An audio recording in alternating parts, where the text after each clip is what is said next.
Hello, everyone. This is criminal profiler Pat Brown. And today I'm going to talk about something that's rather personal to me. Um, it has to do with the incredibly sad death of Jacai Colson. This happened back in March 2016 in my county, Prince George's County, Maryland.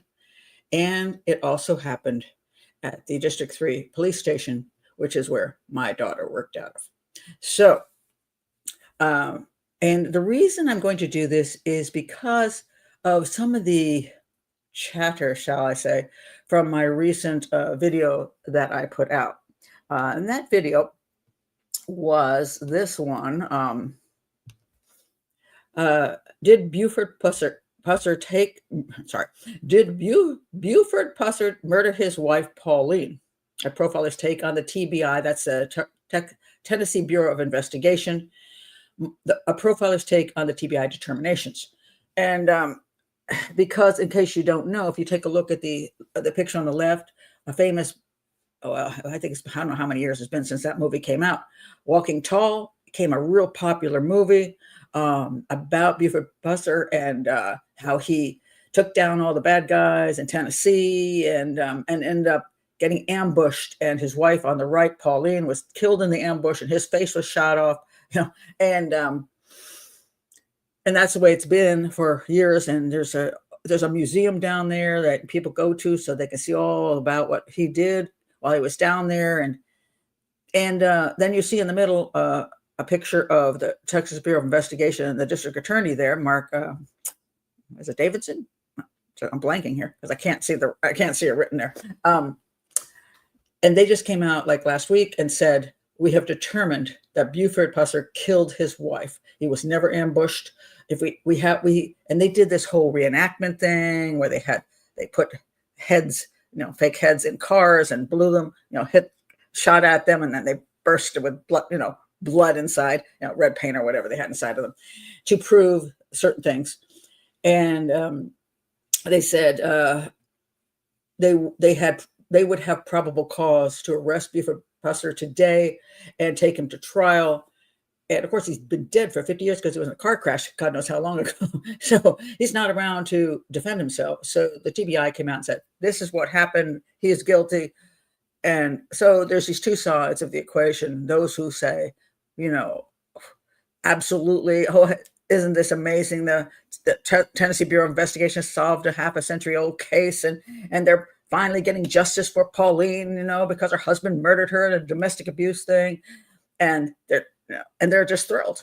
And there's a lot of people who are thrilled. There are people who are thrilled who don't like Buford Pusser. There are people writing books. There are people, whatever, and police and Texas Bureau of Investigation. I mean, it's a little notch in their belt.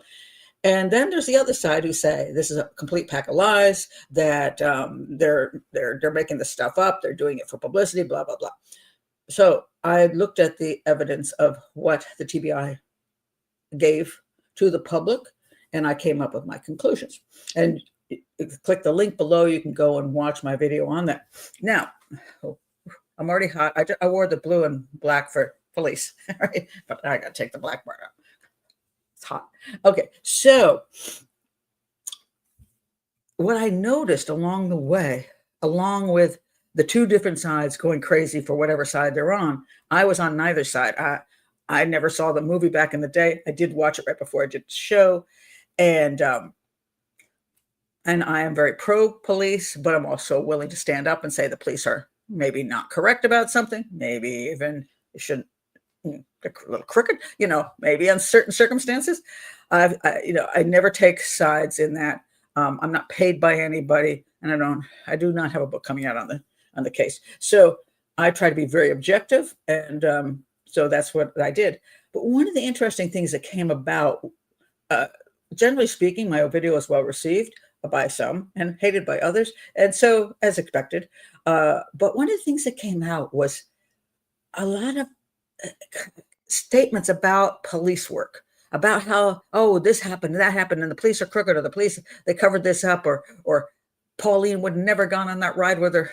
She went on a ride with her husband at 4:30 in the morning, gets a call and she wants to go with him. So she goes on a ride with him. And there are those who say, oh my God, she would never have gone on a ride with him. She wouldn't have done that, because it's dangerous. So everybody had their opinions. And what I found when all this stuff was coming out was that I don't think a lot of people understand police work. I don't think they understand the dangers of police work. I don't think they understand the entirety of law enforcement and what they go through. They do not understand that although there are bad apples and although there is politics that sometimes rules, and I have spoken out against crooked cops and sheriffs. I have spoken out, but I also understand the other issues that go on in the police department and police work. And so today, this is a case that really shows how this kind of how people don't understand things. And I am not a police officer, never been a police officer. I would never be a good police officer, which I found out when I did ride-alongs with my daughter. So people do ride-alongs with their law enforcement family, and I'll get to that in a minute. But so I'm not speaking as a police officer. Okay, I'm not speaking as a law enforcement because I'm not, but I'm speaking as a person who is adjacent to. And so I think I'm kind of a good person to be in between what law enforcement is going, they're they got the police and they got their group, and then you got the citizens over here. And a lot of times you don't have somebody in the middle to kind of mediate, to say, hey, I understand this, I understand that. That's what I'm going to do today. So anyway, that was a long introduction, but I want to welcome everybody who's in the chat room. Let's see who's in here.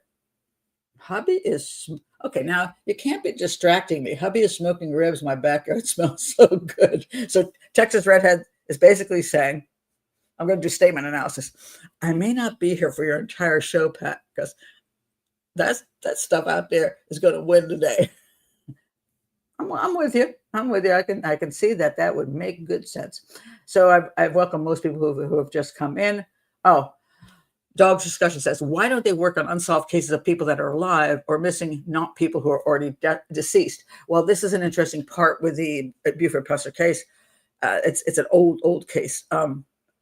My opinion, it's because it gives you traction as far as your career goes. So to come back and solve a crime that's very, very well known in the media. So, mind you, Walking Tall was a huge movie. So you're going to solve a crime in the media and you're going to get media attention, which they did. And a lot of people go, oh my God, it's so amazing. It turns out that Buford Pusser wasn't a hero and he's really a crook and he killed his wife. And so it gets traction in the media, which gives you traction in your political life. That's kind of a way I think about it. Now, it's also possibly true that with all the best intentions of the world, they decided they want to solve this case that people have been bugging them about for years. I mean, there's two sides to every story, which is the problem. And people pick sides. And a lot of times they're unwilling to understand that there's a middle ground. And sometimes we don't know everything and that not all people on both sides aren't bad. And that's what I want to get to the case of Jacai Colson. So anyway, if you're new to the channel, let me do this part. If you're new to the channel, please do subscribe to the channel. A lot of people don't, sometimes they don't bother. Very important. I don't make money off of subscribers, but when you subscribe to the channel, you also, if you click the bell, you get notifications. Sometimes the algorithm doesn't love me and they don't put notifications out to the general public. So it helps if you're subscribed so you see the new shows that I'm doing. This is an educational channel. I don't have millions of subscribers. It does, and your subscription does help a channel like this survive. So I always ask that, please at least subscribe. And then also, if you want to be in the chat room with these wonderful people, this is our community. It's $5 a month, and there's 2 live shows a week. And I do my live shows for patron only for the most part, because that gives us a nice community. And it also helps an educational channel. And once in a while, I'll do a public live to just introduce it to people. But for the most part, if you join Patreon, $5 a month. Skip one of those terrible Starbucks crappy coffees that if I only bought one, I only bought a Starbucks coffee twice, and both of them ended up with a trash can. That's how cheap this is. Anyway, okay, let me get on with this. All right. So this whole thing happened in 2016, and this happened in Prince George's County, which is outside of Washington, D.C. This is where I've lived for the last, how old am I now? Okay. Let me think here. I'm trying to figure. Now, I moved to Prince George's County in 1982. So you can do the math, all right? Been here a long time in Prince George's County. And this area is called Landover, Maryland. It's fairly close to the D.C. line. Is it the roughest part of town? No, but not necessarily the best part of town, although people in Landover are going to go, what are you talking about, Pat? All right, I've lived in Prince George's County, which we call PG County, and everybody who's in PG County, you know what I'm saying. I'm not going to keep saying Prince George's County. There was a whole thing where the whoever was in the government at the time decided that we shouldn't say PG County. It made us sound like ghetto, and because next door we have Montgomery County, so we should be Prince George's County. And so they made this big, huge freaking deal that everybody in the government had to say Prince George's County. The rest of us was like, yeah, we're PG. Now, this Prince George's County, just to let you know, and I'm saying it properly, is a majority African American. And where I live in Bowie, Maryland, I am a minority. I've been here 10 years in Bowie. I used to live in another part of Prince George's County. And yeah, but the county, it's got its crime problems, but a lot of times comes over from Washington, D.C. People kind of roll over, the border, which is not much of a border. So we have a crime problem. There's no question. We have a problem with education in schools, but we also are PG, and we have a culture, and so it's cool. And obviously, I'm still here. So, and all my kids are here. My daughter, my two sons, still live in Prince George's County, and so my daughter. Just so you know why this is personal to me. This is my daughter, and she joined the police force over 20 years ago. And she can retire. She's still working. She's a detective. She's been a detective for, I can't remember how many years now, maybe a decade now. She's been a detective. She's done domestic abuse, sex crimes, homicide, and child abuse. So she's been through a whole bunch of stuff. Excellent detective, if I say so myself. And but she was on the street for a number of years as well. And this, when people do not understand what happens on the street, and this is, by the way, this is District 3. This is where the shooting of Jacai Colson went down. And I'm going to get to the actual shooting in a minute, but I just want to straighten some things up, because to me, this is an educational channel. I want you to understand things more than I want to just tell a story. So one of the things in the Buford Puster case was that, oh, come on, his wife isn't going to go on a ride along with him. Why would Pauline go on a ride along with him? It could be dangerous. I have been on ride alongs with my daughter. When my daughter joined the police force, people ask me, are you frightened? Well, I homeschooled all my children all the way through. And my daughter grows up and decides to join the police force. I'm like, I kind of wanted you to be a teacher or this or that. And she goes, Ma, I used to leave crime scene photos out on your desk. I'm like, so it's my fault, huh? So she became a police officer. And it was kind of interesting because she was homeschooled. Okay. She'd never even been in public school. She'd never been in what people consider normal. And so she's out on the streets now in one of the most difficult areas of Prince George's County, high crime rate. And I'm thinking, my daughter, she doesn't fit in at all. And she said, and just to show, people looked at her and said, they would yell at her and they go, "Hey, princess," because she didn't have the speech pattern and the behavior of the neighborhood, shall we say. "Hey, princess." I don't think she's going to get killed, man.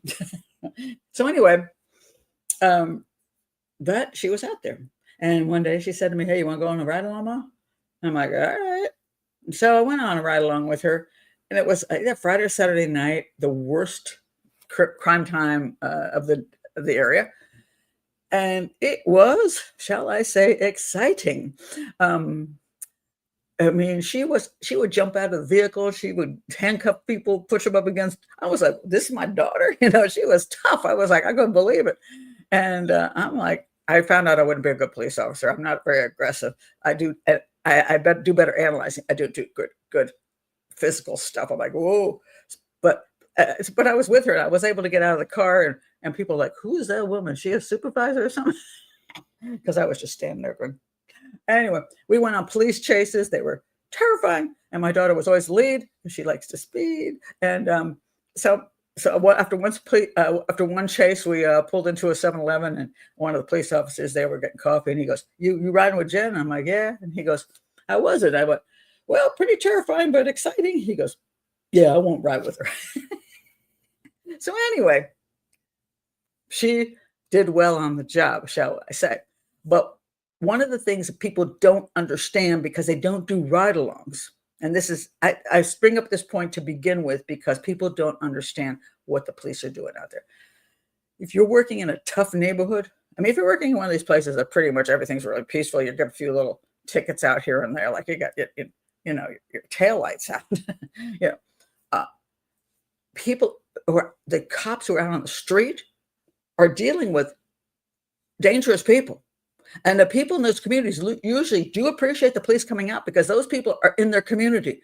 They're drug dealers, gangbangers, just violent people, mental cases, whatever you got out there. And regular people, which is most of the community, are thankful that the police are trying to keep their community, at least try to do something to stop this stuff in their community, get these people off the streets. They're usually very good people. They appreciate the police, and in spite of what you see on the news. But it's an extremely risky job. Anytime you go out, you can end up dead, because anybody who is crossing the line of the law and doing certain things, especially 3 o'clock in the morning, under the influence of meth or something, they do stuff. You can get killed in an instant. People used to ask me, "How do you feel about your daughter being out there?" And I'm like, well, since I've been on a ride along, I know how dangerous it is. I know it's unsafe. I know she's doing something for her community that could get her killed. She's made the choice, and I'm going to back her on that. But do I worry? Of course I do. I was really thrilled when she became a detective because that took her off the streets. So, I was like, oh. And then once in a while now they say, "Oh, you got to do some street work," just because they force everybody to go back out once in a while and do that. And I'm like, "Oh no, she's back on the street." And, and she hasn't been on the street in a while. So I'm like, hope she's good still. And yeah, so I worried. There's no question about it. And one of the things my daughter did in this particular case, when this whole thing went down, this shooting at her District 3 police department, and that was her police department. I can't remember. Okay, so I have no memory. So I can't exactly remember whether she was in the building at the time or she was not in the building at the time. But one thing she would always do, if there was some kind of incident, sometimes an incident that involved her, like she called me once from the hospital and said, "Hi, Ma, if you hear that a police cruiser crashed," yes, it was me, but I'm okay. Because she didn't want me to hear it through the media and think, "Oh my God, my daughter's dead." So when this incident went down, she called me to let me know she was okay. Because that's the first thought I would have in my head is, "Oh my God, did something happen to my daughter?" So that is the life of somebody who has a person who is involved in police work. And police work is dangerous. And people don't have enough respect for that. And they always focus on whether it's a cop was a bad cop or, well, I've heard people say when a cop has shot somebody, they've been like, let's say they're chasing somebody, and then the person has just committed a crime, and he jumps out of the car and he turns toward the police with an object in her hands, his or her hands, and they shoot that person. It turns out it was a phone. They're like, oh, the police just shot this person down. They shouldn't have done that. But the person, something just went wrong. Do you see that? Just cut off for a second. The police, when you're in those situations, that kind of dramatic situation, with seconds to think, you do what you got to do. And for people to say, oh, they shouldn't have shot him, it was just a phone, they don't know it's that. They see an object, they see that person who's already committed a bunch of crimes turn toward them with an object in their hands. They have to assume it's a gun. They have to protect themselves. And so you get all these people like, oh, they're bad cops. They're whatever. And it's like, you've never been out there in the midst of that kind of terrifying. And they go, oh, well, if you're terrified, you shouldn't become a cop. But cops shouldn't be scared. Cops shouldn't want to go home to their families. I mean, you think that, what are they? What do you think they are? The Terminator or something? They don't. You want people who aren't psychopaths? Well, then maybe you want people to have some emotions, and they want to go home to their families and their children. So to say, oh, they shouldn't be scared if they're going to be cops, they shouldn't be scared. Yeah, they're just going to stand and say, let me see it. Is it a gun? Isn't it a gun? Oh, damn, it is a gun. This is what people don't get because they don't do ride-alongs. I wish every citizen would do a ride-along on a Friday or Saturday night, the worst part of the city. And then they would have a little more respect for the police. Does it mean every police officer is a good police officer? No. Does it believe there are some police officers who need to be arrested and put in prison? That happens occasionally. Just like I think some police departments, I've seen some sheriffs who are crooked, for sure.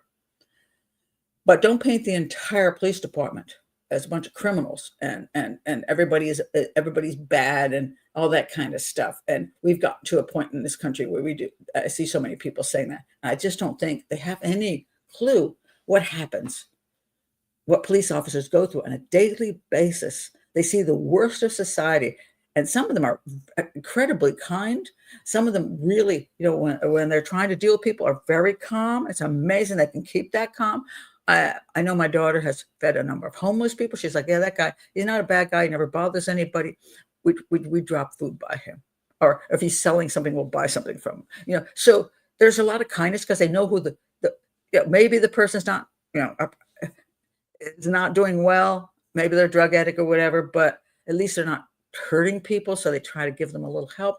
And sometimes they're like, hey, the person who's got their issues, they're like, hey, Miss Cop, and they're not anti-police. Like I say, the police try to do their jobs, even if they're slightly over the line of the law. So people don't understand this. So this is a great case, which I'm going to get to right now, as to how this is a tragic, tragic case.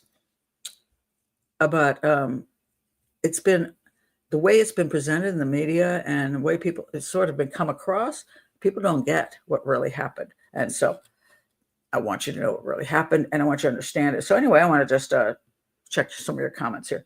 Oh, you got a... Well, I'm not gonna put that one up. It's just gonna make me laugh. But oh, thank you very much. Thank you, Texas Reddit. The Superbike murders is a perfect example of a bad sheriff. Yes, and if I remember, I'll link the Superbike murders case below. I went to South Carolina and worked on the Superbike murder for the department. I stayed there a week, and the sheriff, whose name is Sheriff Wright, who I call Sheriff Wrong, came out later and said, I never came down there, and everything I learned was from the internet. He was a lying dog, and he was indicted recently because he's a crook and the P word.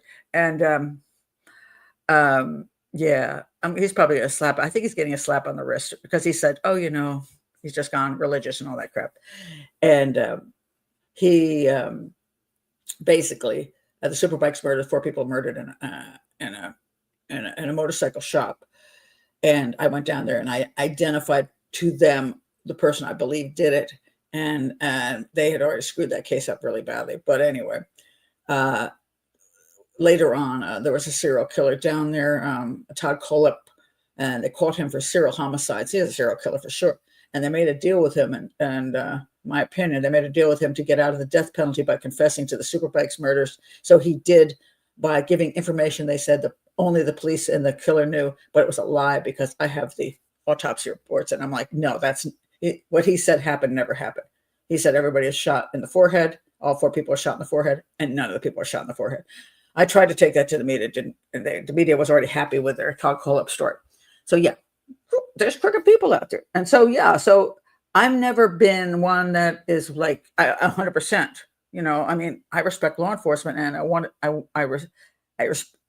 detectives to get the best training possible. I want the police to do the best job possible, but there's always bad apples in every profession, whether you're a teacher or you're a doctor, there's always bad apples. So you can't get rid of all of them. But you hopefully you can do the best you can. You've never heard of this case? Yeah, very few people have. But you're going to be amazed how sad it is. I mean, it's just absolutely sad. Okay.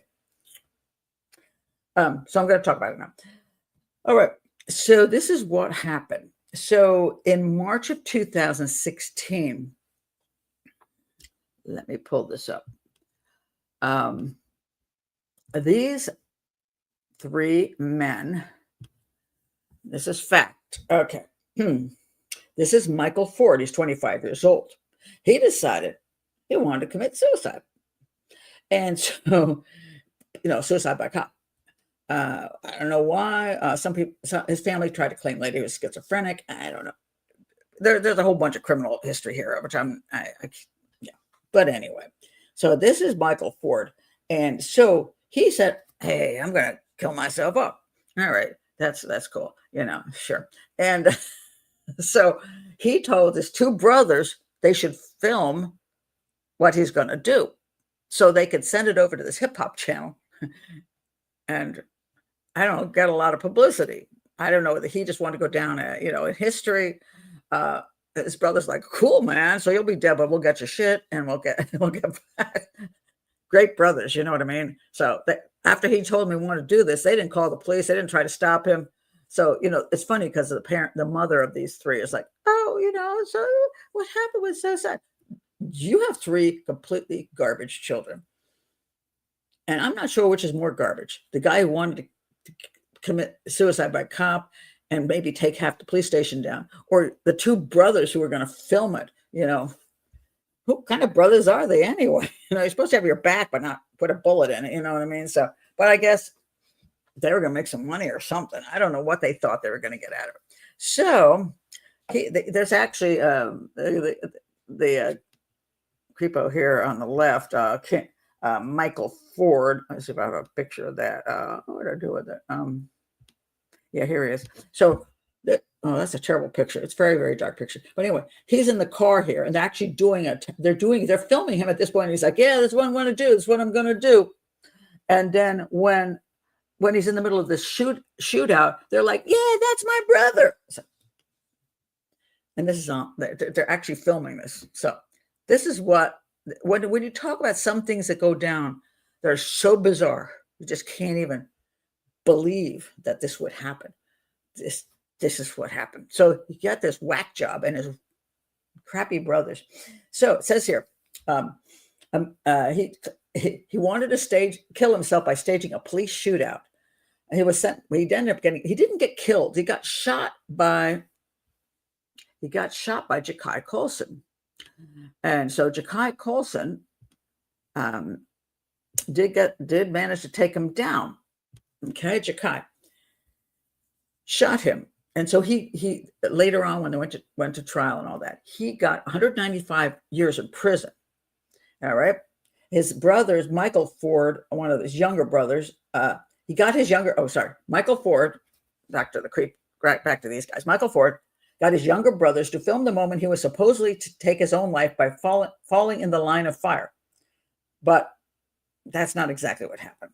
All right. So this guy arrived at the police station and he's firing around the police station exterior.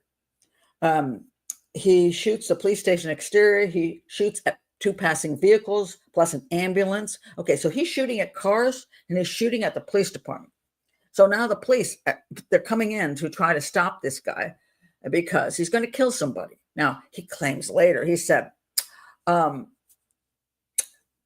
he said the reason he did it was because I wanted to die and I knew the police kill black men with no problem. But I'm going to pretty much be assured that no matter what color you are, if you arrive at the police station and start shooting people at the police and at the cars, you're going to get taken down. I don't care what color you are. So this is ridiculous. And he said he woke up that morning and he wanted to kill himself, but he just couldn't pull the trigger. So he did, go get shot down. All right. So that was his claim.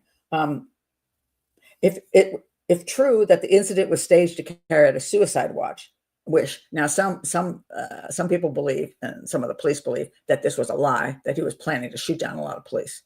But if it was a suicide wish, the siblings, quote, sold their brother down the river out of greed because he agreed to leave them his car after he died. It's like, really? That's it? So anyway, this guy, he ends up at the police station shooting up the place. Now, what happened from there? Jacai Colson. So all these police on the scene. Jacai Colson. This is where it says police here. He's saying police because he's identifying himself, and he shoots down the shooter. So the guy's out there shooting everybody, and he manages to shoot down the shooter. 30 seconds passes, and suddenly a shot rings out, and he gets killed. So he's killed on duty, and they're like, well, who the heck shot him? All right. This is where the sad part comes in. This is the guy that shot him. Friendly fire. Now, so he shot him. See, here's Michael Ford with his gun there. So he shot him from behind his fence with a rifle. He shot 3 times, and the third time he shot him. Shot Jacai Colson, the other detective, and killed him. And I mean, everybody was just absolutely horrified. Now, I want to read you what the family said, because the family sued him and the Prince George's Police Department for they did win the lawsuit. They got $400,000.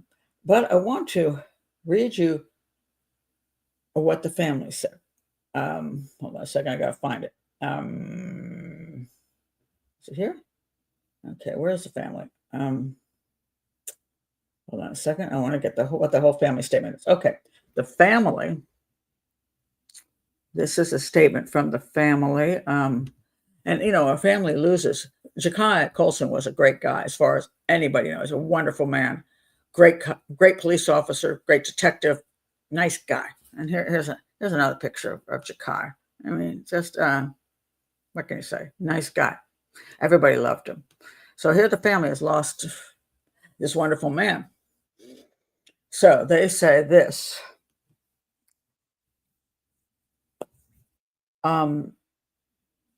Originally, this is you can see here they're carrying his casket, and it says on the bottom, Mother Sheila said police initially lied to her about the way in which their son died.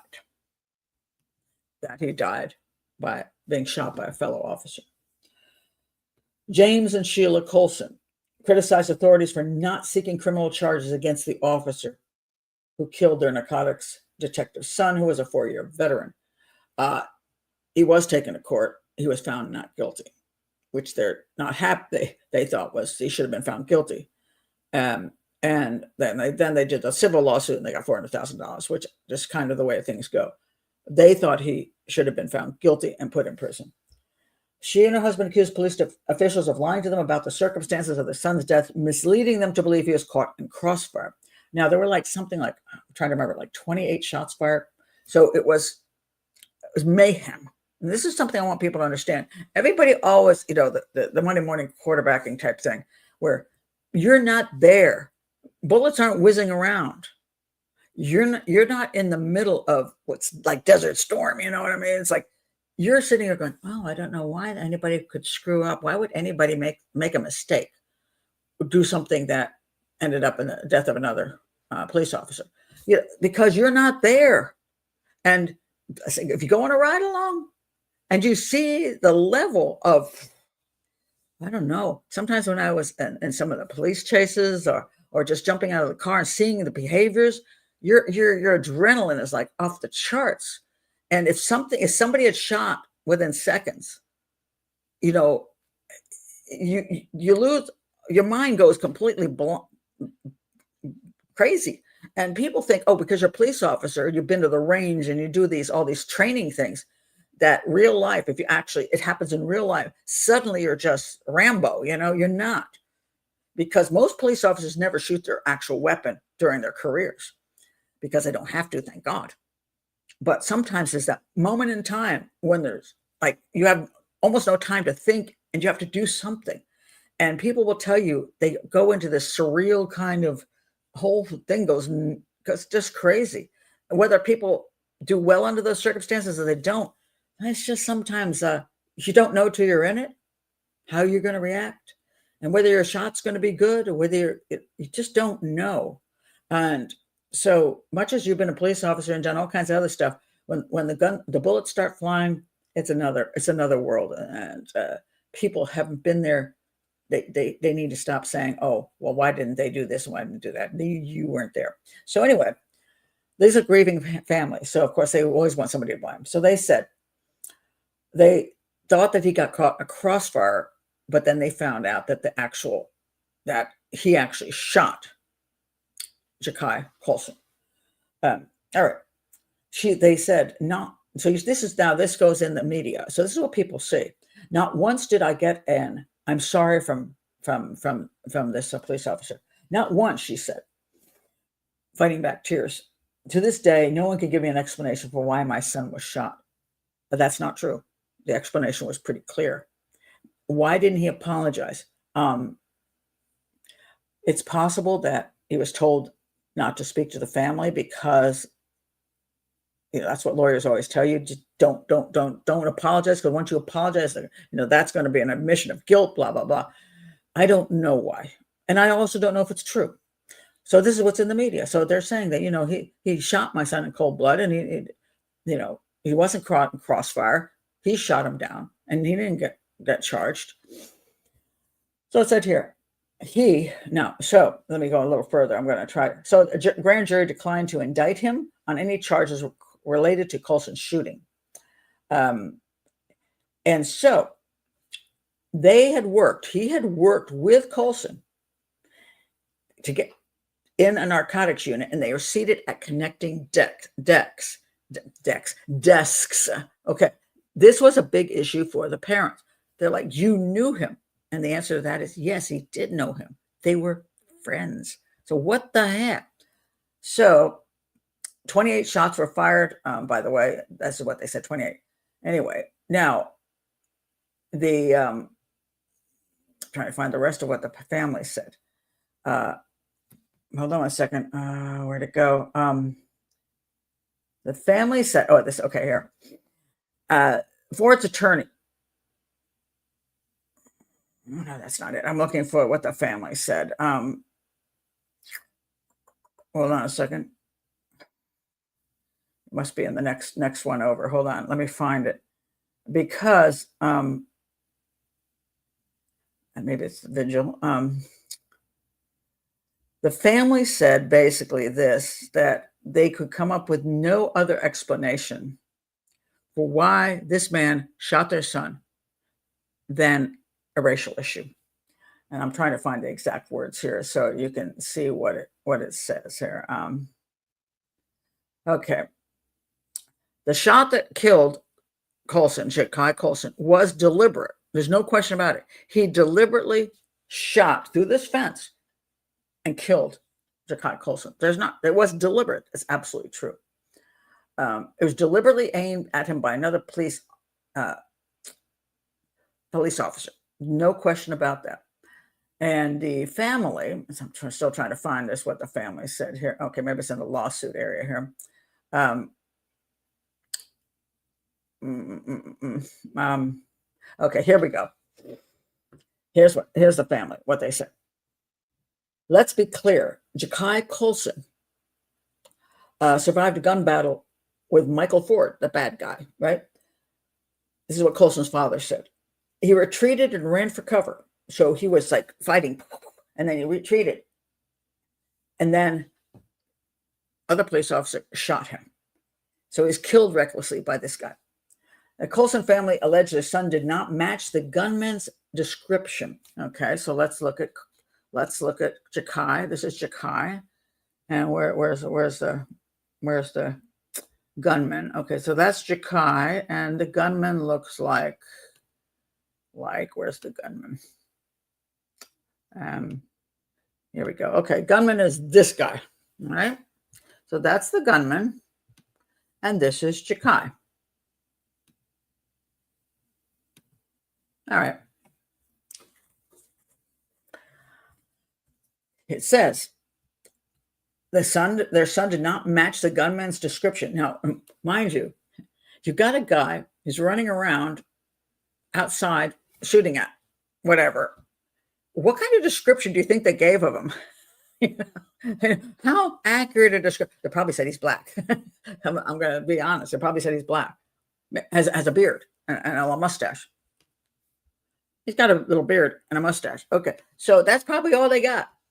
I mean, there wasn't time to come up with, and he has a nose that's a certain way, and his hair is cut this way. Come on now. Wasn't much time. So, and I don't actually know what he looked like at the time he was there. And was he, I don't know if he was in was he in a hoodie or not a hoodie? That's a good question. I'm not even sure about that. I don't know if I have a picture of that. What's this picture? No, that's not it. So I don't know what he was wearing. Anyway, so it said their son did not match the gunman's description. And Krauss, the guy who shot their son, the other police officer, had worked at a desk next to Colson and should have recognized him or not fired if he couldn't. Okay, so they're basically saying that what happened was we have Colson on the scene shooting down this guy, and then we have the other guy come out of the building with a rifle, go behind a fence, and he's shooting, and he shoots down his buddy. So then they say it's a racial issue because he was the only white guy that was there at the time. Well, we live in an African-American community, majority African-American. What a surprise that a good portion of the police officers and detectives are black. And but there are white police officers as well. But just if you look at the percentages, I can't remember what percentage we are in Prince George's County as far as racial stuff goes, but heavily African-American and a smaller amount of white people. So you're going to get that a demographic in Prince George's County on the police force. Now, once upon a time, the complaint was there are too many white people on the police force. And so there was a push to bring African-Americans on the police force, which that happened. So black police officers' numbers increased and the white officers' numbers decreased. So anyway, he was there. What does this have to do with race?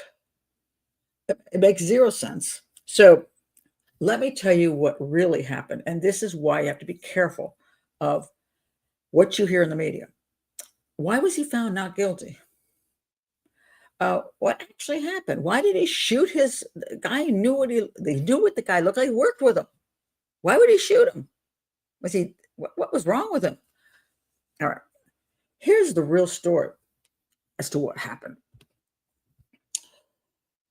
He was not supposed to be at the police department that day. He was coming to the police department because his girlfriend worked there. He was bringing her lunch. Okay. They're a couple, a sweet couple. I mean, she says in all of her stuff, she says he was the love of my life. And here they are together. They were a couple. So He's done a nice thing, bringing his girlfriend lunch. Unfortunately, because sometimes shit happens and just the most bizarre circumstances. Jacai was undercover. He was not in a police uniform and he was not in a marked police cruiser. He comes in there with a unmarked car, and they say unmarked cruiser. I thought he'd had a beater, like beater car, because he was undercover. Says, when you want to look undercover, you don't want to look like you're driving around a police vehicle. But I can't find that here now. So he was going to bring the sandwich to his girlfriend. So as he's coming up here, he's not dressed as a police officer. He's not in a marked police cruiser. He's just a guy pulling up. So when everybody starts shooting everywhere, right? He jumps out of his vehicle because he sees his fellow police officers being attacked. He sees civilians being attacked. He's doing his job as a police officer. So he jumps out and he's trying to get this guy. Now, mind you, at the time they had one guy out there, but remember there was a car with three guys in it because the idiot's two brothers were there filming the whole thing. So just because you see one guy doesn't mean there's not two guys or three guys, which there were three guys. Just one of them was out of the vehicle, but nobody knows if another one's jumping out of the vehicle. So he jumps out of his vehicle, Jacai, and he starts firing back because he's trying to protect his fellow officers and the citizens. So this guy's and he jumps out of his car and he's trying to say police. He's trying to indicate he's the police, but he doesn't look like the police. He looks like a thug because that's the whole point. He's undercover, So his fellow police officer sees this, all hell is breaking loose in the parking lot. Guys, 28 guys shooting. So we're not talking about something minor here. So he grabs the rifle. He's going out there to save his fellow police officers. And he sees this guy from a distance in the heat of everything, with gunshots going on, people running everywhere, every car is screeching. Everything is insane. He sees this guy jump out with a gun. He thinks it's the shooter. And he's trying to save everyone. So he shoots the guy down. Perfect shot. Kills him. And then he finds out his fellow officer that he's worked with.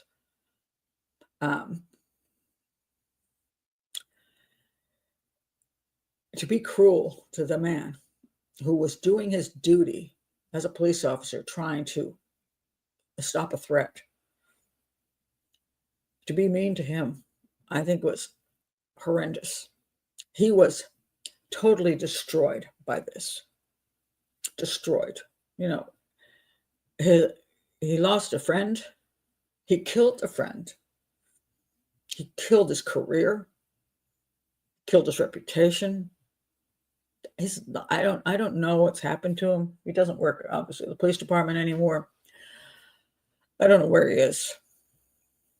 All I can say is I hope he's someplace where he's gotten some peace and he's been able to put his life together, because he's not a bad guy.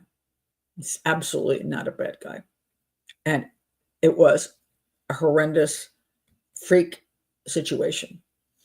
And to blame him, to say he was a bad guy, for the family to come and say he shot him. It's a white guy shooting a black guy. It's ridiculous. They were friends.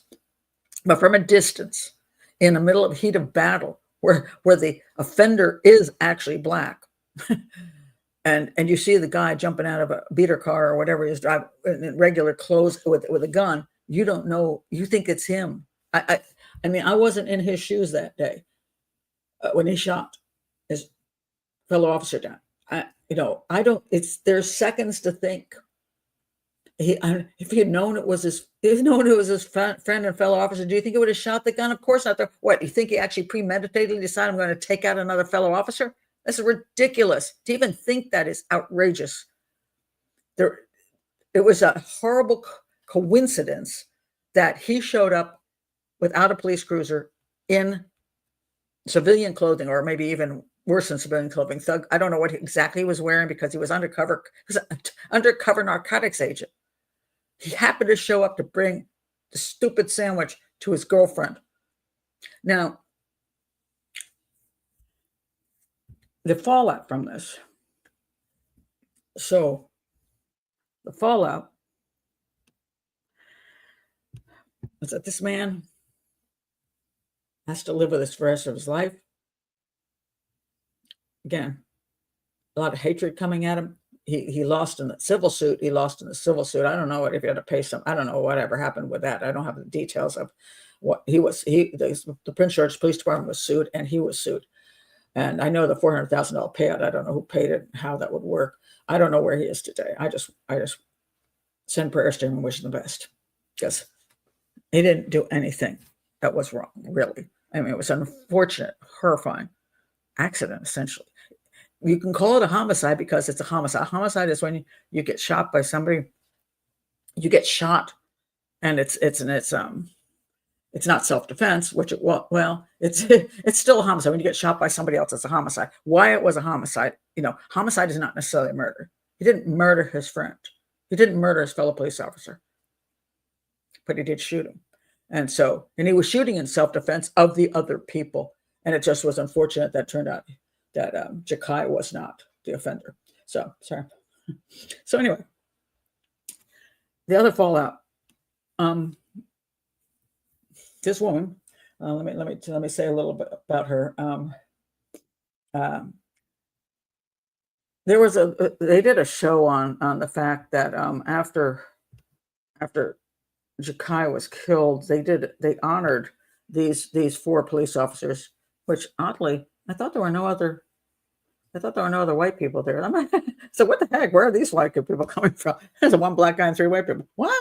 Anyway, they got some honors for trying to, rushing in and trying to save him and all of that. And she heard what was happening. She got there, and she was she took him to the hospital, and he kept saying police, because he was trying to, his mind was still there, saying police. She says, I got you, and got to the hospital, and he died at the hospital. She had severe PTSD and left the force because she just couldn't function anymore. I mean, so they did the show where she got a later award for her bravery and being there and taking care of him, and but she had to fight for the disability, which I didn't think she didn't get her. Eventually, her lawyer kept fighting for her and didn't manage to get the disability stuff. Where's what the lawyer said? And this has nothing to do with the police department itself. It has to do with the way the whole system. Oh, wait a minute, what happened here? The way the whole system works. I'm trying to find what the lawyer said, which maybe I've forgotten to bring over here. Yeah, I probably did. Okay. Is that the statement? No. Let me read you the statement, because he fought for her to try to get her disability, because she was a mess, because he was bringing her a sandwich, and because he was bringing her a sandwich, he died. Of course, it's not her fault. It's again just a tragic thing. So he fought for her and failed to win the case. And he said, let me try to find what he said, because it was kind of amazing that he quit actually. What the heck did it go? Oh, come on. I know I took a copy of it. I can't find it now. I've lost it. I've done one of my losing my. I thought I had a picture of it. Can't believe I don't have a picture of it. Yeah, can't find it. Okay, so he basically said, I quit trying to fight for these things, because I see over and over again the people high up there in the government will do anything to prevent giving out money to anybody. So she ended up not getting any kind of disability stuff. So, but she went on and she's worked with, she said, this is my purpose. Now she works with people who, police officers, she's no longer a police officer, who works with law enforcement who have PTSD, trying to help them. And the one thing she says, which I want to point out what she said, this is my purpose now. She's found a purpose in life, which is a good thing. But what she says about the man who shot her boyfriend was this. Look underneath. She says it was these are her words. It was a horrible mistake. She understood what had happened, and much as the media, the family, and everything else made it, even though her boyfriend was shot down by a fellow officer, she says it was a horrible mistake. She understands. At least that's the way I interpret it. And she doesn't blame him because she understands what happened.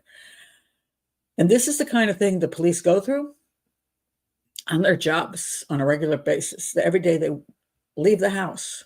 They don't know if their kind of crap is going to go down. Some person will do something crazy, and in the moment of that craziness, somebody ends up dead. Somebody doesn't go home to their family. Somebody sometimes gets charged with a crime because they as a law enforcement officer, you end up shooting somebody.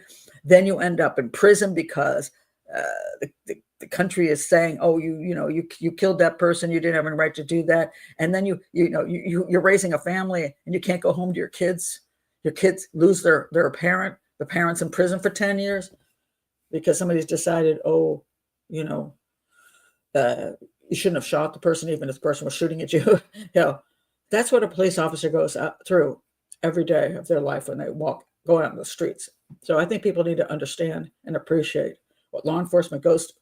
Doesn't mean that I won't speak out against law enforcement that is not so good, okay? Because it's always the bad apples. And then sometimes there's bad entire police departments. I mean, there can be some really shady stuff that goes on. But the problem with people is they get highly emotional just in general about these. Either everything is good or everything is bad. And it can't seem to understand that there's shades of gray in there, that we have to look at things and decide whether there are circumstances that regular human beings were responding to, as opposed to just they just didn't have done that. I'd like to see you in their shoes. When you do these shoot, don't shoot type of things, that now they've gotten fancier because I think they got VRI now, and all kinds of things where now it looks even realer than it used to. But they put you through this. I've done one of these shoot, don't shoot things. I've shot a bunch of people that I shouldn't have shot, because they'll reach for something, and you have seconds to decide whether they're pulling a gun out or they're pulling out their phone or a comb or whatever. There was one where somebody had like a throw, and it looked like they were pulling out a comb from their hair, and it wasn't a comb. It was a weapon. So they did these different things for different people, showing them like grandma, little, and you could say a black woman with a fro. You're being racist. No, it could be a white grandma. The one of them, I shot a white grandma one because she reached for something in a way that I'm like, oh, boom, turn it, no, maybe I didn't shoot her. No, that. With your shooter, sometimes you don't shoot them and then they kill you. So because you hesitate thinking maybe they're not doing. So when a police officer says follow directions, there's a reason they say that.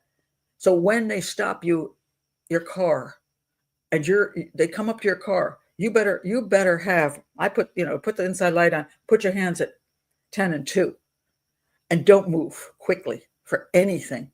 Don't say, my license is down, but because they don't know you're pulling out a gun. Don't reach into your glove compartment like this. I will do 3 fingers, and I will do it in slow motion. They say, "Ma'am, can I see?" And I'm not exactly looking like a criminal, but they don't know that I could be that woman. And so I say, I need to get my. It's in the glove compartment. May I reach for it? And they say yes, and I do like this, and I open it really slow because I know they are waiting. They're trying to be nice and pleasant, or sometimes not so. Some of them are just dicks, you know what I mean? But anyway, but in a second, everything can go to hell if somebody does a foolish move or something doesn't look right. That's the way it goes. Somebody gets killed. Could be the police officer, could be the passenger in the car, could be the driver, it could be anybody. Sometimes it could be an innocent bystander who just gets nailed by a bullet. So if that piece of garbage and his brothers, it came there, they could have killed I don't know how many people. So the police responded trying to stop him because, now I wasn't trying to kill anybody, I was just trying to kill myself. Well, fine, but you're shooting bullets. We don't know that you're not trying to kill people, because why wouldn't you want to take a few police officers down before yourself? You know what I mean? You're even more of a hero to some people. So There's no proof that that's not happening. You shot an ambulance and passing cars. You could have killed God knows how many people. So Jacai Colson tried to, he did what he needed to do, which was try to stop this guy. And he did. He shot him. Unfortunately, lived. Now he's in prison for like the rest of his life, along with his crappy little brothers who got a shorter time. And then we have Jacai Colson getting shot because of just a crazy, horrible mistake. So anyway, let me go to some of your comments here. So, yeah. So let me see what you have to say. And that's true. He will have to live the rest of his life with. He does, and I'm sure he has PTSD. She has PTSD. I'm sure he has PTSD. You know, can you imagine that?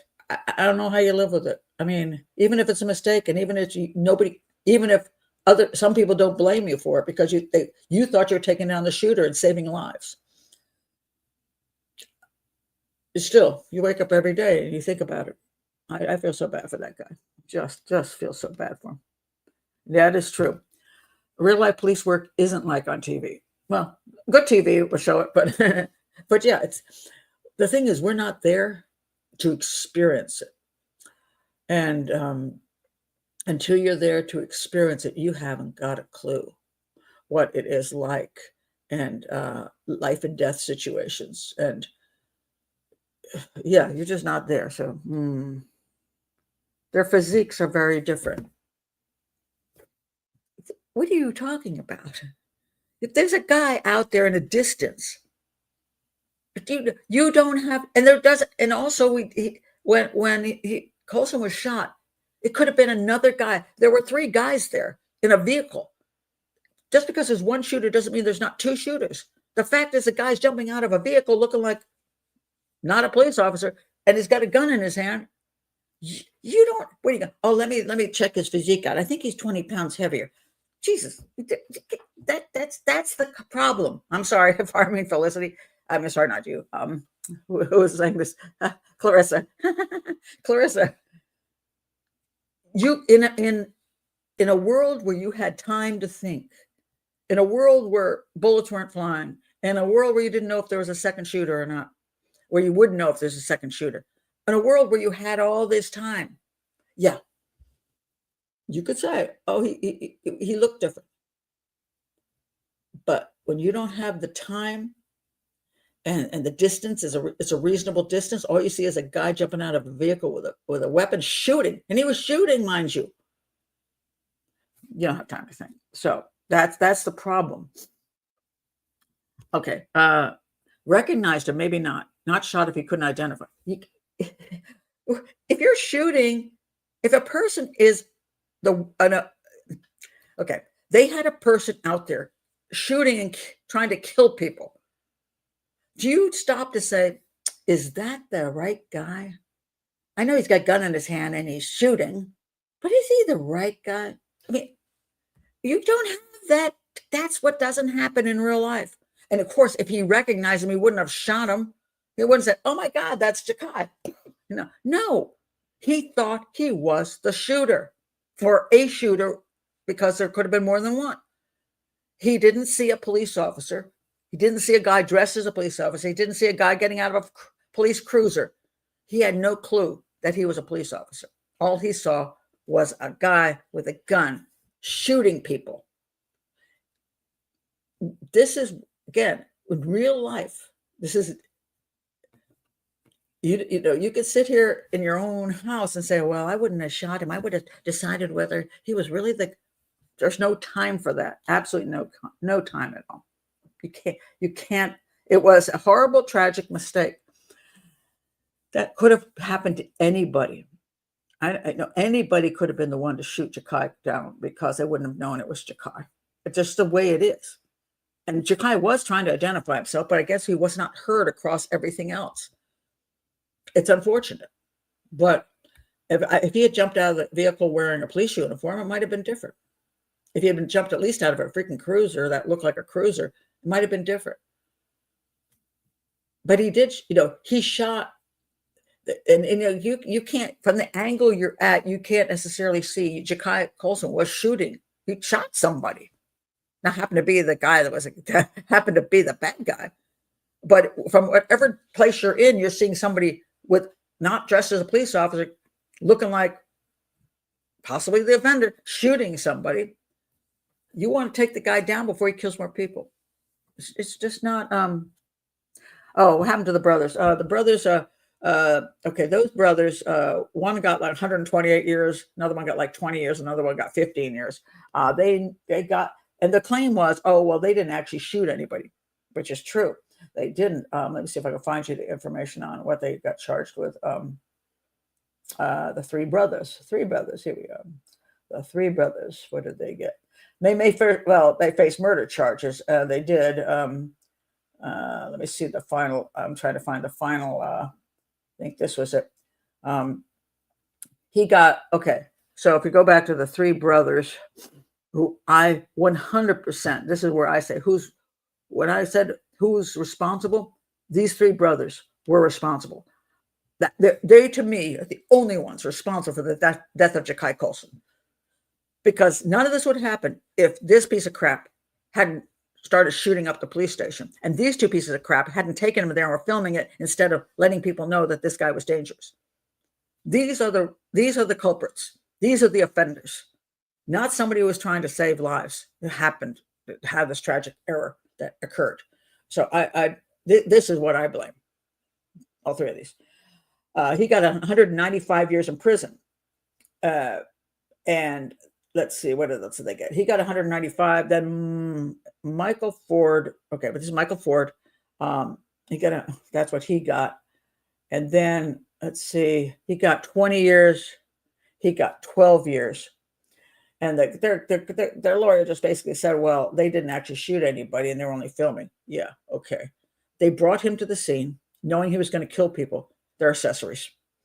All right, they're simply accessories. And so, yeah, they deserve to go down. A judge told Michael Ford he had no doubt he tried to kill officers and civilians, even if he intended to die himself. A police report said he barely missed officers who were responding to his shooting. Maybe he just got lucky and didn't kill anybody. Didn't actually. He was shooting, and whether he's just a bad shot, I don't know. You are responsible for the death of Jacai Colson. I agree with the judge. This guy is responsible for the death of Jacai Colson. Ford testified he was trying to get himself killed by the police, and he fired his handgun nearly 24 times. He didn't intend for anybody to be harmed. Garbage. County Prosecutor Joseph Ruddy argued Ford's actions created a combat zone. That's the problem. It turned into a combat zone, which is why it was hard in seconds. It was hard to determine who was who, who was the offender at the moment. And this guy, the county prosecutor, said there was no suicide missions. There's a mission to kill cops. Well, I think it was both personally, but okay. And yeah, the Ford brothers agreed to film the shooting in Landover, a suburb of Washington, so the footage could be sent to a website for posting users' violent videos. Isn't that sweet? On one of the videos, Ford is screaming obscenities and shouting, "Do something!" in between the shots. He was trying to. He was egging them on. I think he was going to go down a hero. He also claimed he was hearing voices in his head the day of the shooting. How convenient. Hill ruled before the trial that Ford could not present an insanity defense despite his serious mental health issues. So I don't know what mental health issues are, but he knew what he was doing 100% at that time. Then let's see. Yeah. So I blame these three. I'm with the judge there. I don't blame the other officer. And again, it's a tragic incident. And when this kind of thing goes down, people who are citizens and never worked as a police officer or never had police officer relatives often think there's a lot more time and just so much time to think things through, and then you can plan, and it doesn't work like that. Things happen in instant seconds, and then you have to respond, and because you're not, it's not like you're trained as a Navy SEAL or something. You know what I mean? You go to training, but most of the time you're not in shootouts, and when that kind of thing happens, it's just horrific. I mean, So Amari says the Ford brothers' plan for fame ran a high risk for collateral damage. Absolutely, it could have been even worse if not for Jacai Colson. He wasn't plainclothes and shot from 85 feet away. Thank you for the 85 feet away. Um, it's a hell of a distance. That's why you can't say, "Oh, he didn't recognize." Why didn't he recognize his face? Why didn't he see what size his body was? It's 85 feet away in in a situation where there's moving parts and whirring bullets, and then all you're trying to do is stop it before somebody else gets killed. So I'm sorry. Yeah. Oh, are they going to feel ashamed? Oh, heavens no. Yeah, heavens no. That's okay, Clarissa. No, well, I wasn't trying to chastise. But yeah, but that but what you said was is traditionally what a lot of people said. Because we're not there at the time. We're just not there, and that's why I'm trying to. This is true. Act on instinct. When that stuff goes down, I think my daughter recently, she was on went on a domestic, which is always dangerous as hell, and there was a shot fired at the domestic. Not I can't remember how it went down, but she said, I think she was saying like it was the first time she was ever shot at or had shots around her in her career. And she said it was the weirdest feeling, because in that instant, the other thing is, I used this thing that happened to me when I was in Philadelphia. I was in Philadelphia and I was working on a case, and I went up there, and this was unrelated to the case I was working on. I was just parked my car and was walking in Philadelphia, and I heard shots fired. 2 shots were fired. And my instant thought was, is that gunfire? And then my next thought was, I don't know. Because the sound of the shot, at the moment, my brain said, it's gunfire, not a backfire from a car. I believe to this day it was gunfire. But the sound lasts just a second, and then it's not there. And then you start doubting yourself. You're like, what was that? And that's why people don't report stuff, And so I don't know if I really heard gunfire. And it was a weird, strange experience, just because I do believe it was gunfire, but my brain was having trouble wrapping around it because the sound disappeared so quickly. So when you're in a situation where all hell breaks loose, like people say when they're in accidents, everything goes into slow motion, things like that. All kinds of weird stuff goes through their head. It's just such an abnormal circumstance that your body and your mind, it's not like, again, you have time to think all this through and figure out how you're going to handle it.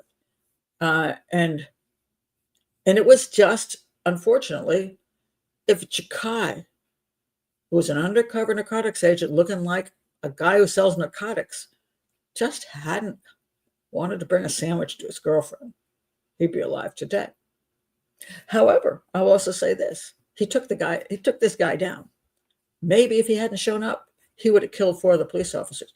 We don't know. We don't know what would happen under the other circumstances. And only because everything crossed in time did Jacai end up getting killed, and his fellow officer end up having his life ruined, and his girlfriend ended up losing her love of her life. And I would say a good portion of that police department suffered a level of PTSD, and it's a brutal thing. So that's why I just want to try to bring that concept to people, because when I was doing the Buford Pusser thing, I'm thinking the same thing. People kept saying, "Oh, did this and the person wouldn't do that, and he wouldn't do that." Because in the Buford Pusser thing, if you just watch the video, the claim is that Buford Pusser said it was an ambush. These guys pulled up beside his car and started shooting, and he saw his wife's head blow off, and then he was shot in the jaw. His jaw was hanging down, and And then they're like, oh, well, he said this, he said this, he said this, he said that, he did this, he did this, he did this. So if that ambush really happened, you just saw your wife head be blown off, and you just got shot in the face, and your blood is pouring out of you. I'm going to say you may not be, your brain might not be working quite right. You might misremember things. You might make stupid choices. You might become confused. And everybody's acting as if the claim is, if the ambush happened, we're not believing it because of things he said and did. Well, have you ever been shot in the face and watched a wife's head be blown off? I'm going to say no. Okay. So now I'm not saying that they couldn't be right, but my point is that this concept that it's just a concept that people think that under extreme circumstances, things should be so easy and so organized and so perfect. And, I have face blindness. I can't even recognize my own kids from a distance. So, they better watch out, So of course, this is one of the reasons you have to be extraordinarily careful if you own a weapon. You got to be sure not shooting people down who are your relatives or your friends showing up for dinner. There's reasons for being very careful with a weapon, but this was an extraordinary circumstance. And so the only people I blame is those three brothers. Obviously maybe three psychopathic brothers. Who does that? If they knew their brother, they were willing to let the brother kill himself. Who does that? I mean, yeah. Amari says, I don't know what I would do in this situation. I think Krauss reacted doing what he thought was right. Would I do the same? I don't know. I would have been afraid, I'm sure. There are seconds. And when you see somebody shooting down what you think might be citizens and their fellow police officers, and you see the guy that you think is the offender jumping out with that gun, shooting, and you got a chance to take him down to save everybody, I'm sure that's what he thought he was doing. And if it hadn't been for this freaky situation, if he had been in uniform or if he'd been at least in a police cruiser, I'd brought a sandwich. We wouldn't be talking about this. But, we weren't there and we weren't under those horrific circumstances. And so I think that's just, sometimes we're very cruel to people who are in those circumstances, asking why they didn't or why they did. And we don't know what we would have done under those circumstances. We can say what we would have done, but we don't know that we would have done it. So, yeah, that horrible. I mean, it was, wrong place at the wrong time. I mean, I say it was just one of those situations where everything that could go wrong went wrong. And, everybody lost that day. Everybody lost. And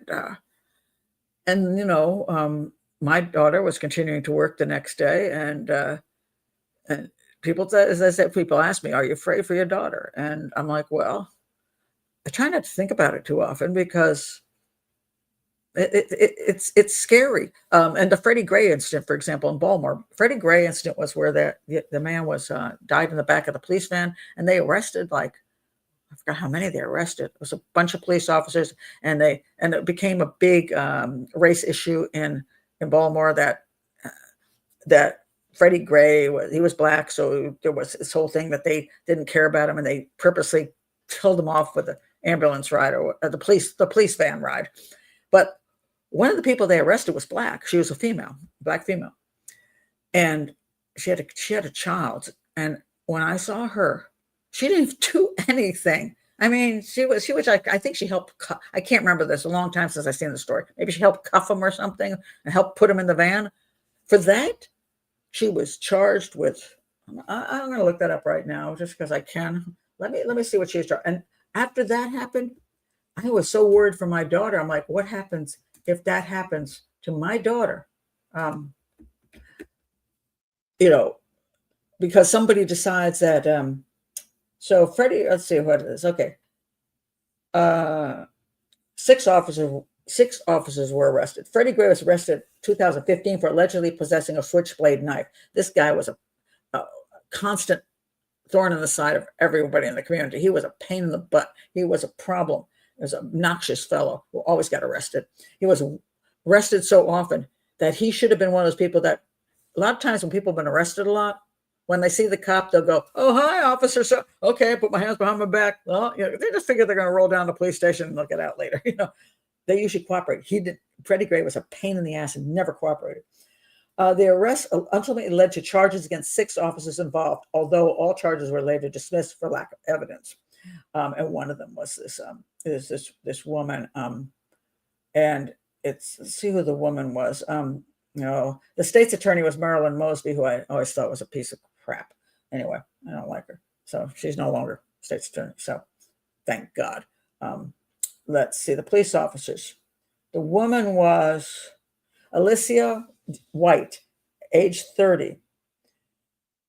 She grew up in Baltimore. She was promoted to sergeant 3 months prior to Gray's death, and I think she had a child, and it reminded me of my daughter, who was about the same age. I thought, what if my granddaughter had been born? So I had this little grandbaby. Let's see what year. Let me see what the year was. I think I might be making stuff up. 2015. Okay. So what year are we? So I think my granddaughter was a baby, 1 year old or something. So I'm thinking, what if this were my daughter putting this guy in the vehicle and then they charge her with that, and she goes to jail, and she can't see her baby? What if she gets convicted because whole people are, police officers are terrible, you shouldn't have done that to him, and she gets convicted and she never sees her daughter grow up? So along with getting shot, along with getting in a car crash, because a lot of police officers, chasing somebody down, end up in car crashes and die. I was more worried about the car crashes. And then something like this, where you're doing a job and politics takes over, and you end up losing part of your life in prison and never seeing your children grow up. So you don't think the families don't have PTSD from these kind of things, where you fear for your loved ones who are in law enforcement. And so the fallout is huge. So anyway, I will stop there. I wasn't emotional about doing the Buford Pusser thing. As I said to people, you're very emotional whether you think he's guilty or not guilty. I'm just looking at that objectively. But this does hit home for me, because this was a tragic day for the police department that my daughter works for, and a tragic day for Jacai Colson and for the man who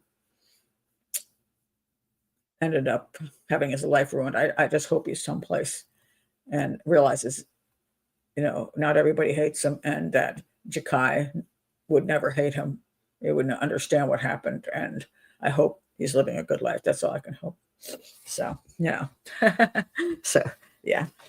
But anyway, it was too close to home. It was seriously close to home. But and my daughter's still with the police department, and she could have retired. She's already past 20 years, and she decided to stay on, and she does love working, and she's done some wonderful work with the police department. She's an excellent officer and all that, excellent detective. So I'm proud of her, very, very proud of her. But, even once in a while, when they send her out to do one of these days where you're back on the street, it just makes me cringe a little bit, because you always hope that once you get off the street as a detective. But of course, he was a detective. He was just undercover, so that didn't help him. So my daughter has my facial structure. She's a very, very pretty girl. She really is. And a lot of people don't believe she's a police officer when they see her. They're like, well, she's very attractive. And but she's a very tough person. And I say, when I did the ride-alongs with her, I realized I would make a terrible police officer, because I like solving puzzles. I like the analytical part of it. I would suck at being a police officer. I'm kind of a chicken crap, so I don't like being placed in moments of fear. I'm not tough enough. I mean, I'm just not. I would make a terrible police officer. And I want people to also realize it takes a certain kind of person to have the courage to be a police officer. It really does. Now, there are a few psychopaths out there, so people are going to point to them and say, "Yeah, what about them?" Well, okay, a few of them slide through, but it takes a lot of courage to be a police officer, and you have to put up with a whole lot, which people just don't get. And And then all this anti-police stuff that's been going on, they want police off the streets because all police are bad. Good luck, because when you take all those police off the streets, you're gonna find that it's you don't have any protection. And and right now the police are very reluctant now to do anything because they're afraid that we're going to get charged with something, or we're going to get accused of something. So the crime rate has gone up, and because a lot of the criminals are like, yeah, police are like, hands off, So it's and then the other thing is, with all the anti-police stuff, good people who make good police officers are like, yeah, I'm not joining the police force now. And a lot of police who are working now will tell people, you don't want to join the police force now, because it's a hard enough job. You have to have enough courage to be out there in the danger zone. But if at least the citizens support you and happy you're there, then you feel like it's all good.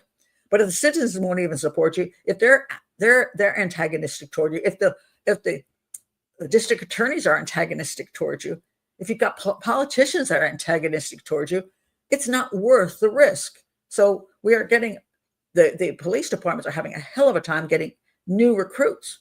They're not joining anymore because they're like, yeah, we're not putting ourselves out there like that. So then they either don't have enough police officers to even handle anything, or they have to start lowering the standards, And when they lower the standards, then you get the bad police officers. So I think people need to understand things a little bit better about law enforcement and be appreciative that some people are willing to go out there and risk their lives every second of the day they go out. So thank you very much. It was kind of sad, but thank you. Yeah.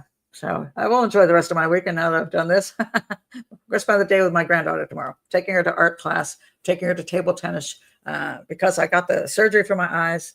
I'm not allowed to move around a lot. So I'm giving my granddaughter my table tennis lesson. She got that last week too. So she's learning to play table tennis with a pro.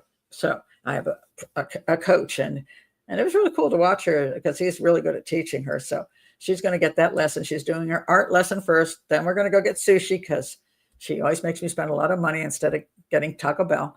And then we'll go to table tennis, and I'll let her have my lesson. I might take a 15-minute thing where I just serve. So I just stand in one place. So I'm going to do that. So yeah, anyway, deeper one this time. Well, it was. And it came to me yesterday because of the having done the beef or pasta thing. And I'm seeing all these, that just people coming in, just saying some ridiculous stuff about police. And it could be, there could be cover-ups. I'm not saying there's not, but these are a lot of people just not understanding. I've always pointed out one of the two things I like to do is analyze evidence. And three things. I like to analyze evidence in crimes. I like to educate. And I like to teach people how things really work. I always say how things really work, because if you don't understand how things really work, then you don't understand why things happen. And so I think that's important to understand how things really work. So, yeah. So anyway, good night all. Sweet dreams. Wait a minute. Are we on just at 4:30 in the afternoon? I'm not going to bed yet. So anyway, thank you, Liz. I appreciate that. And I always hope people learn something. I mean, I just,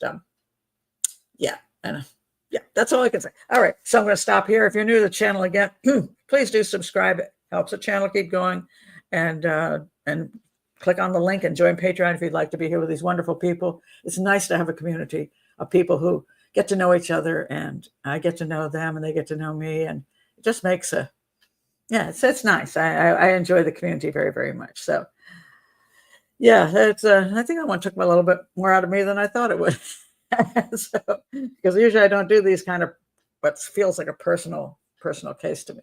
So, but thank you for being here, everybody, and I will see you for the hangout. Who are patrons? I will see you for the hangout on Thursday. Bye bye.